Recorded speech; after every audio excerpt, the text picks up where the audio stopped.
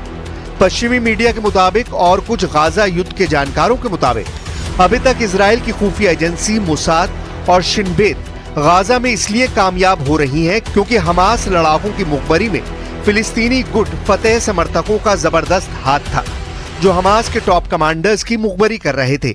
लेकिन समझौता हो जाने के बाद अब हमास और फतह समर्थक मिलकर इजरायली सेना पर हमला करेंगे क्योंकि रफा में इजराइल ने हमले बहुत तेज कर दिए हैं।